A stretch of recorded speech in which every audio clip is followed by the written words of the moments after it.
So the first thing you should do is just think about something that you believe is true, and it can be anything, right? But a lot of the time it's most impactful if it's something that like kind of drives your behavior, or but again, it could be anything. So yeah, anything like that, and then we can start to talk based on that. So what do you have in mind? So I always think of this quote, Diary of a Young Girl by Anne Frank.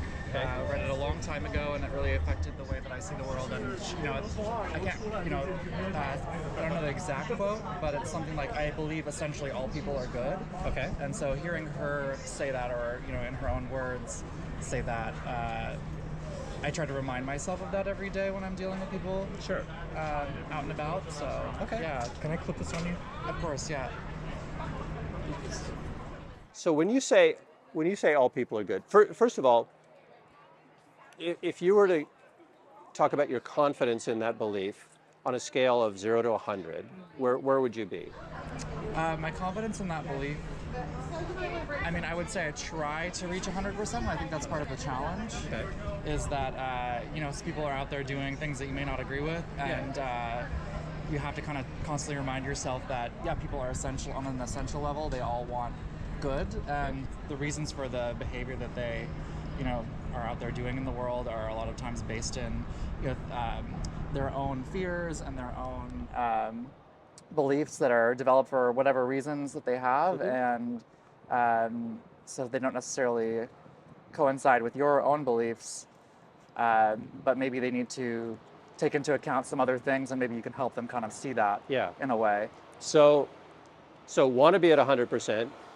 If you're honest with yourself, where do you think you sit usually? If I'm honest with myself, I think, obviously depends on the given situation and what I'm going through for the day and how Yeah. many people I've seen. I would say I sit somewhere around 70%, 75% Okay. any given time. Yeah, and that's good. I like to hear a percent that's not 100% because Yeah. it's honest, like you're having that dialogue with Absolutely. yourself. Yeah, because you're Okay. driving down the road and somebody cuts you off, and Yeah. you think like that person's crazy, and so you just really have to remind yourself constantly. Cool. Yeah. So now I want to define a couple of terms. When you say people are intrinsically good, like nice bumper sticker, Yeah. but what do you mean by good? Like, can you put some parameters around that? Yeah, I think they want the best for themselves and their communities. Okay. I think that's what I'm thinking.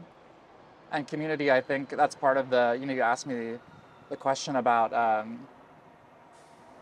sorry, I'm getting a little bit blank, but Yeah, basically, that's fine. like their community might be small. Their definition of what's good might be different Yep. because their community might be smaller than mine. So it might Yeah. be just what's good for their family. We can.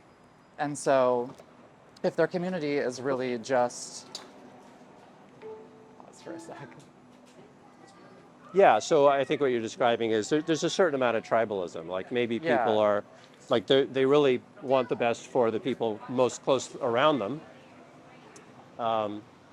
Here, And I think, you can sit down here, but Well- not necessarily. Is this amount of distance going to be Yeah, it's fine. good? Cool.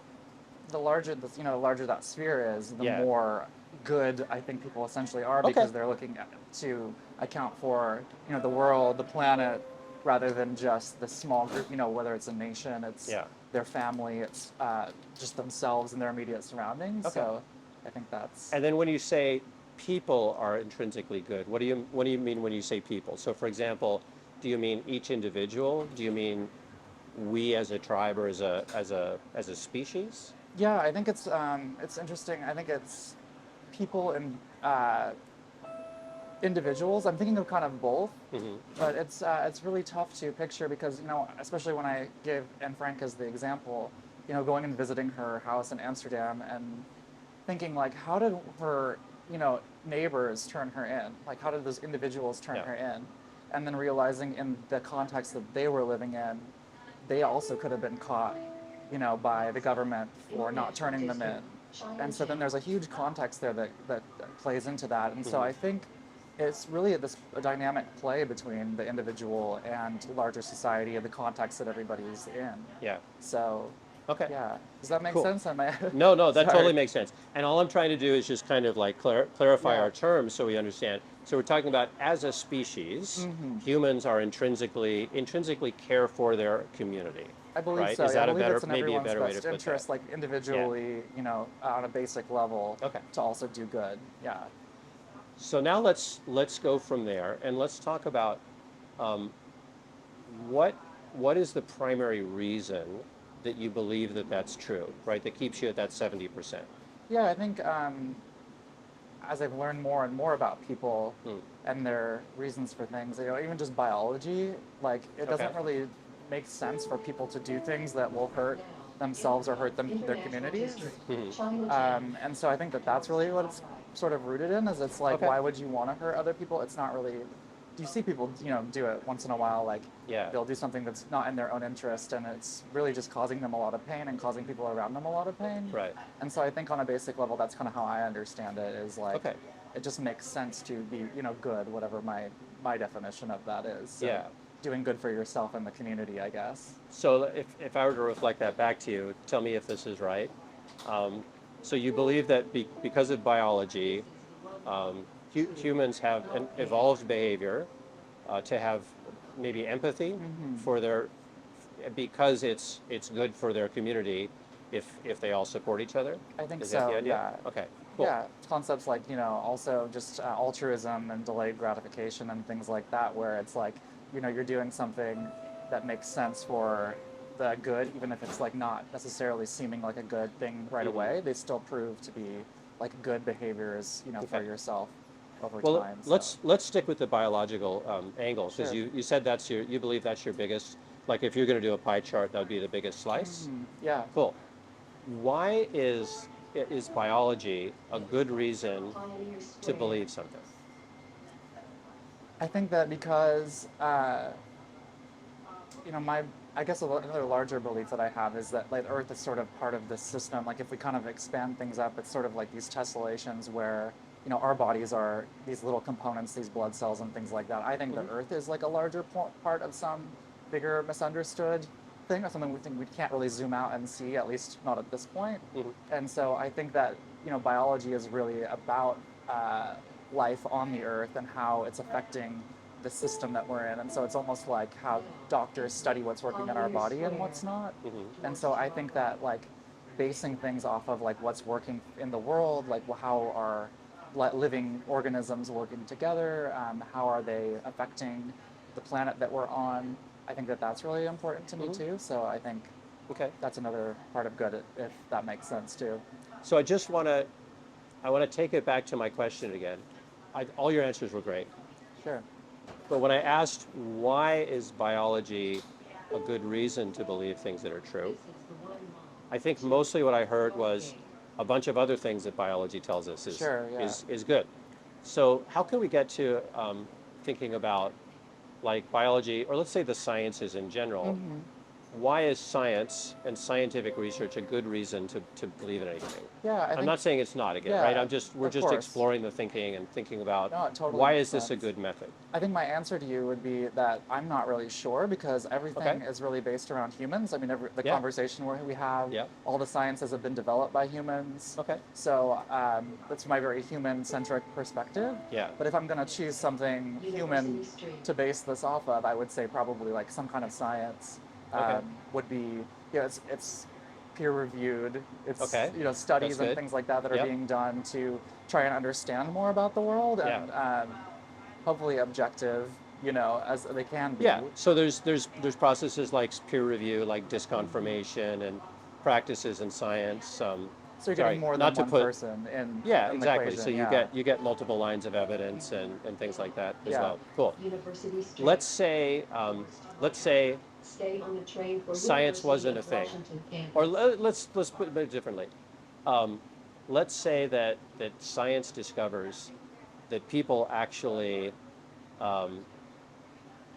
people are only self-interested, Sure. and they will just as readily turn on their neighbor if it's good for them as they will help their neighbor. Yeah. Would that reduce your confidence in your belief that humans are intrinsically good, innately good?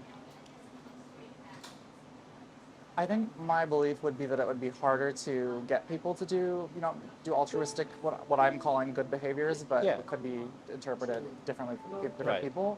I would say that I still believe that people benefit from like doing things that benefit their communities on an essential level. But I think if science were to say that, people, I'm sorry, I'm kind of forgetting the way that you had phrased it. You were Yeah, saying well, so you had said people. Well, what I wrote down was people are intrinsically good, and I'm not trying to reduce your confidence in Yeah, it. We're sure. just exploring the methods you're using. So if science were to give you a different answer than they give you today, if that's your main reason, then would that reduce your confidence in your original I think thinking? I might have a little bit of a struggle, but I think it's something that I kind of choose to believe, even if there's evidence to the contrary sometimes. I think that's where that 70% kind of comes in, and I think that like when you're, I feel like part of my goal on this planet is to sort of do Yeah. good and show others that doing good benefits you and your community. Okay, And so that's okay. kind of my like philosophy in a way as well. So, is it a good thing to continue to choose to believe something if the evidence changes that was supporting that belief? So if the evidence is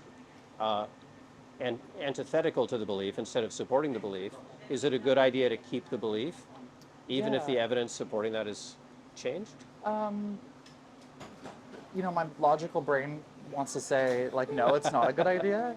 But I think that this is where, humans being a very human-centric thing, it's Yeah. like this is where religions are developed or philosophies are developed, and I think maybe that's where Okay. my belief kind of sits a little bit. All right. It's maybe I'm saying biology and saying sciences and things like that, but it's definitely Okay. a philosophy as well. I mean, I read a a personal account from a young girl. Yeah. Go ahead. No, you're fine. Yeah, I read a personal So- account from a young girl living in a certain context and Uh-huh. decided like this was going to be something that I believed in. It's a very tragic story, and Yeah. so it's like, how do we prevent these kind of things from happening Sure. to people like her, or that kind of thing. So it's So also a let's go back philosophy. to what I want to do is separate out. I think what I'm hearing is you have values and then you have a belief, right? And if your belief is true and false, do you want the things that you believe in to be true? Capitol Hill. I think I do. Yeah. Okay. So if we separate out the values, which are good and humanistic and should not, necessarily change, the truth claim that people are intrinsically good, if biology found out, oh, people aren't intrinsically good, it's like we're good anyway, right? Would that reduce your belief in that claim? I'm sorry, I'm a little distracted just because I'm trying It's to make sure I it's get very my- distracting. I'm trying to get my spot, so I'm trying to pay attention to. Yeah, the no, you're questions so I can doing answer a it great really job. well. Yeah, for full disclosure, this is the first time we've done this on the train, and okay. we thought it would be a cool idea. So Awesome. we're giving it a try, It's figuring out the It's like technology. it's stressful with all the hustle and bustle and trying to make sure I'm Yeah. not missing my stop. But You bet. Yeah. I'm so sorry. Could you repeat the question for me? Yeah, so I don't have to get off at the so next stop. so I think what you heard was if biological evidence showed that humans were not, always trying to do good, they really just wanted to act out of self-interest, right? It's fine to keep your value Right. of being a good person and trying to get others to be a good person, but would that reduce your belief in people being intrinsically good? Yeah, I believe so. Yeah. Yeah. Okay. Cool. Yeah. What might your percentage change to if that were true? Well, I mean, depending on the evidence presented, it could Yeah. fall all the way to zero. You know what I mean? Like it could be Sure. like I have no more confidence that this is something that I can overcome because of biology or science or Yeah. whatever. And then maybe yeah. it becomes even more important for you to be good, right? If Yeah. people aren't intrinsically good, then maybe being good as a value becomes something that even more important. For benefits to the planet, to other Yeah. people, communities, and things like that. So, Exactly. Yeah. Cool. Well, it was All great right. to meet you. Well, thank you. Yeah, It was thanks great so talking much. with you, Yeah. Joshua. Thanks for doing Yeah, this. Josh. Good to meet you. Cool. Yeah, nice to And we meet you just as well. grab the Oh yeah, of the course, of course. audio recorder off We're you. seeing how many we can do without. That's somebody- right. Without losing one. Yeah. So will I be able to find this somewhere? Yeah. Here. Oh yeah. Oh yeah. You want to get off? Yeah, we can get off here. Will you grab that camera? Oh, sure. This is the one walk to Thanks. Northgate. Yeah. Yeah, I'd love to see what becomes of it and see what other people have to say too. How did you start doing this project? Well, back in like 2016, when we stopped being able to talk to each other, kind of thing, if you know what I'm talking about. I was looking for a different video. I was looking for a video that would demonstrate why I think somebody's religious beliefs were poorly reasoned. And the video was about these two guys walking around Berlin,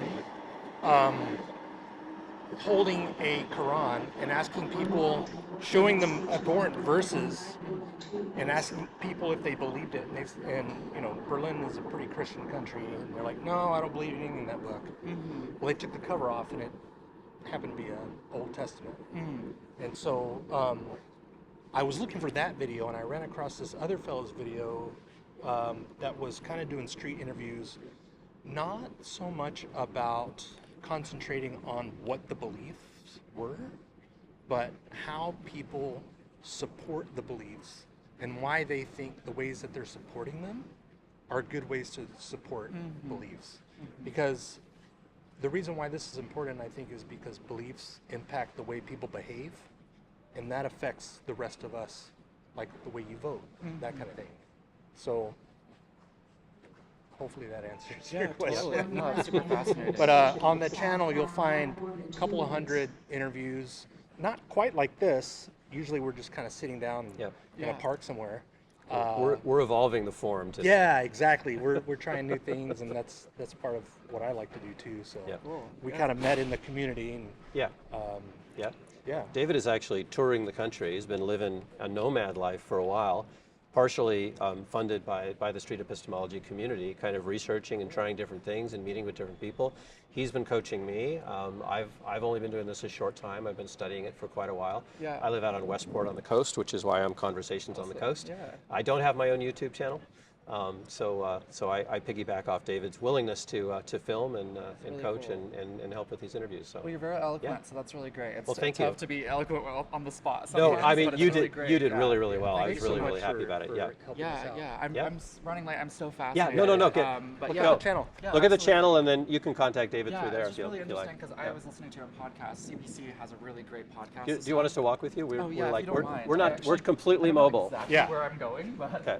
I was listening to a really great podcast actually on CBC, and they do these investigative journalism podcasts. There's one called Uncover. They do a series on just these different world events, and one of them was, these women and children who had gone to Syria, basically join the Islamic State as it was being formed, and so they were marrying into these religious extremist circles. And now that the regime has fallen, they're imprisoned in these camps and they can't return to their home countries, Canada and Great Britain and things like that.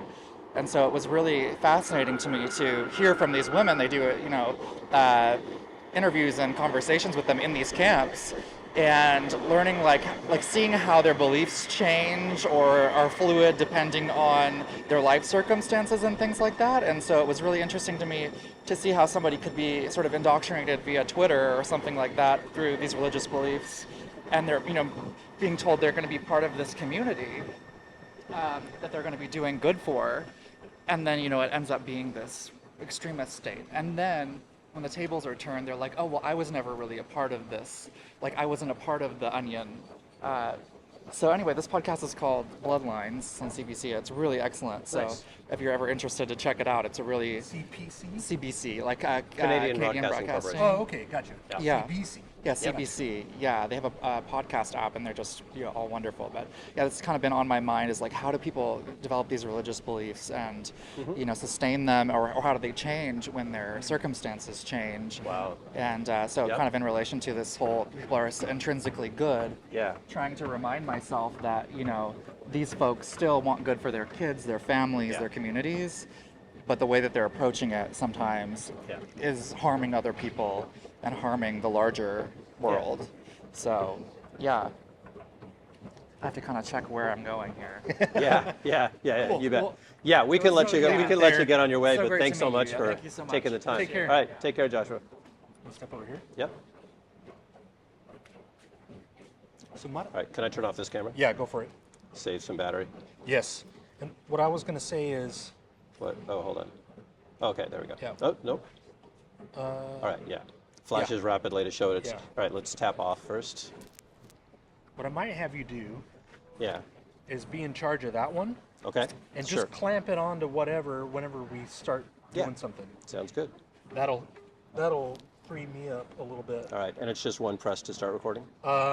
Yeah. Okay. You just Press or long press? No, just a firm press once, and Cool. that's it. You don't have to hold it down. All right. So Perfect. so Let's, we'll go over right here. This is kind of cool. Oh yeah, that'll work. Cool. So what are your thoughts? Fresh off the heels of the one that we did before, I was able to get to, remember to use that phrase, why is that a good reason to believe things? I noticed that. What I really liked was when we got to the point where, and I think this was really valuable for him, is that he started talking about, oh, well, I believe it because of science.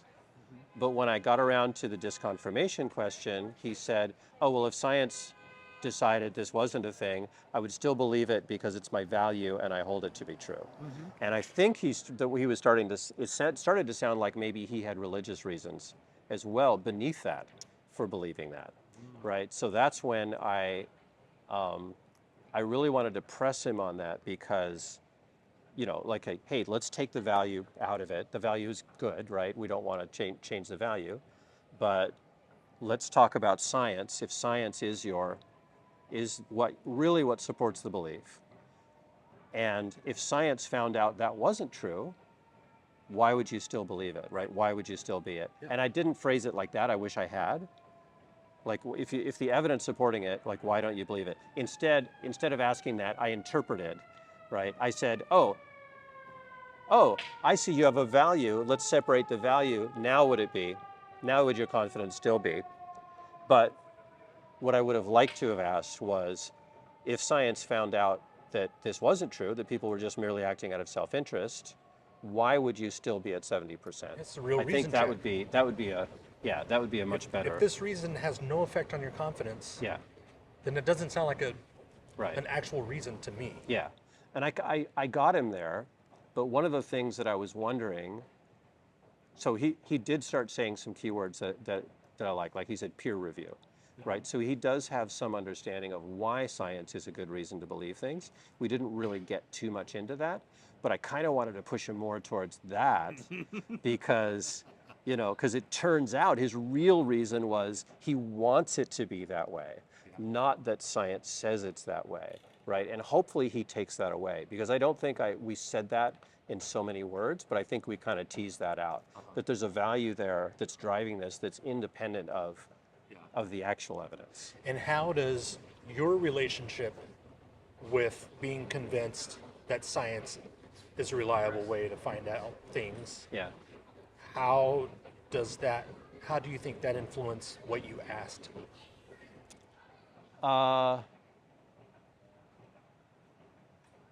Well, it definitely caused me to kind of go in that direction when right, that's where if I had said, why is science a good reason to believe? No, I think I did ask that.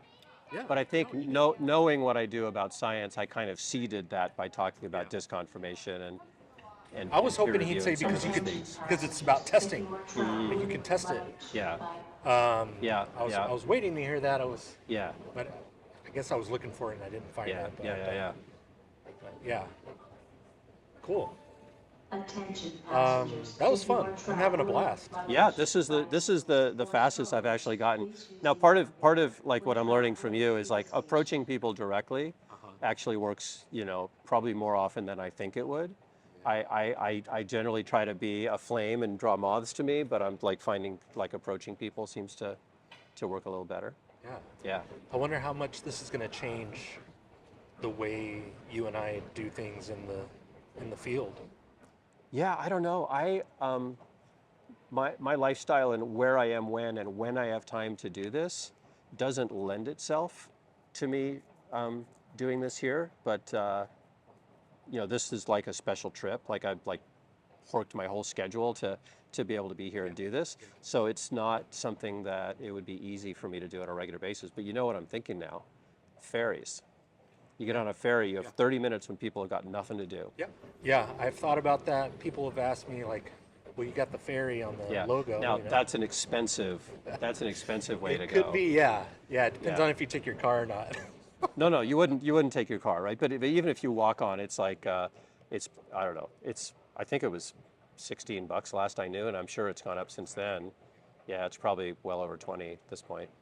So and they make you. It used to be in the good old days, kids, get off my lawn. Back in the 80s when we first moved here, yeah, you could get on the ferry and you could ride all day. They never made you get off if you're a passenger. Now they make you get off at each end. You have to pay for each round trip.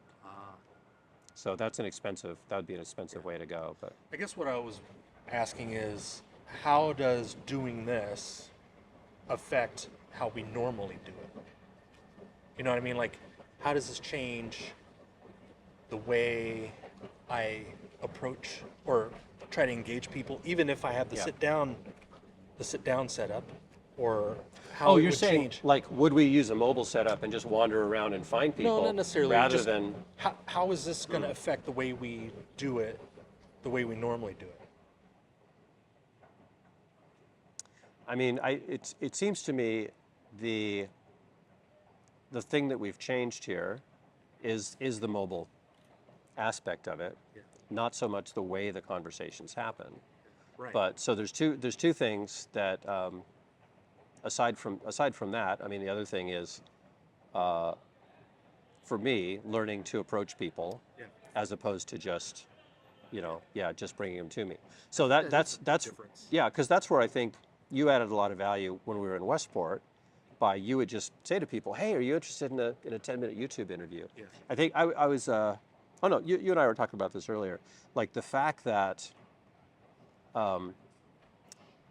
if I'm just a guy at a table with a sign that says, "What do you believe?"